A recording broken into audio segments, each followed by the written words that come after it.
vais vous donner l'histoire par la suite. Alléluia.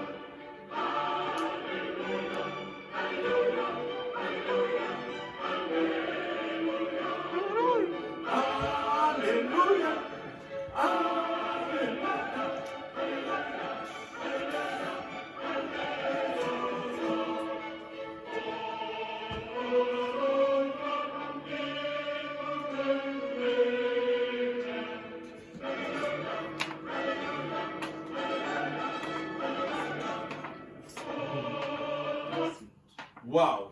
Est-ce que vous avez déjà entendu cette mélodie? 1000 fois. Tout le monde connaît cela. Mais vous savez, l'auteur de cette mélodie ou de ce chant s'appelle George Frederick Handel. C'était un Anglais à l'époque. Et vous savez que quand il a écrit cette mélodie, il était déjà fini. Sa carrière était déjà finie. À ses débuts, il était populaire, sa musique était populaire, mais à un moment donné, il était fini. Comment on les appelle, les has-been? Il était un has-been. Quelqu'un qui était... C'est vous qui avez tout... Vous parlez toujours avec de...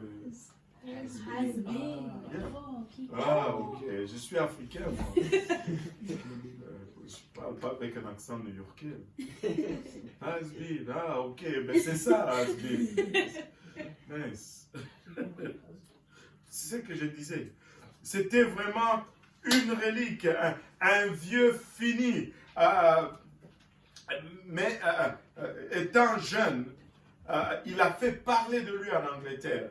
Il était le compositeur le mieux payé de son époque, le mieux payé de la planète à l'époque. Mais la gloire était passée, le public a commencé à diminuer et un projet après l'autre échoué. Un projet après l'autre échoué. Il est devenu dépressif. Le stress a provoqué même un cas de paralysie pour ses doigts. Les grands jours pour lui étaient finis. Tout le monde les comptait comme étant terminés. On dit qu'il était à bout d'inspiration. Il était fini. Mais ces problèmes l'ont également amené à devenir mature, pour ne pas dire.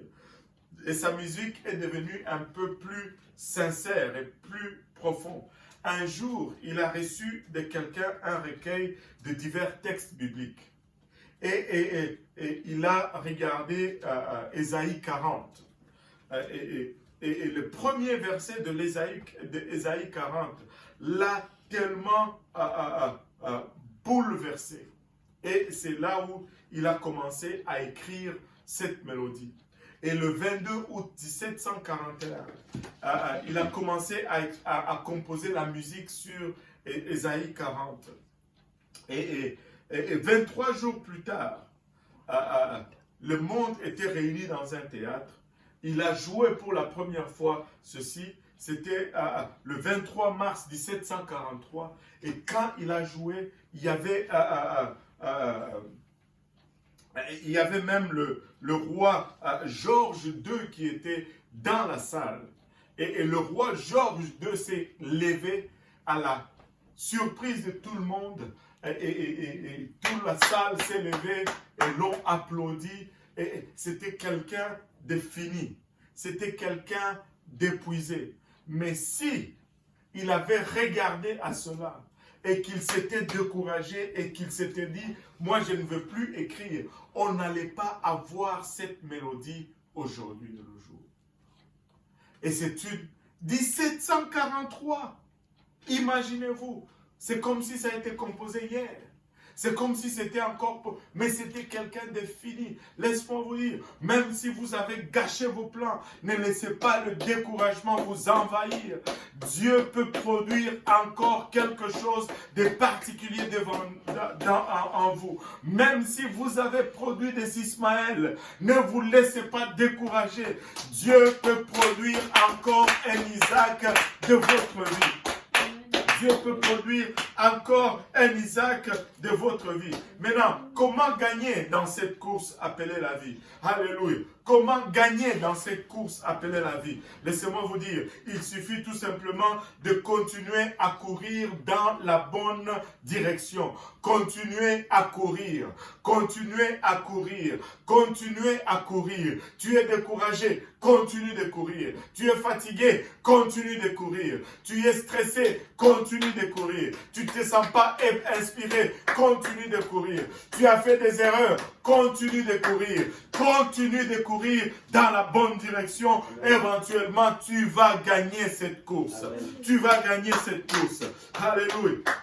Je vais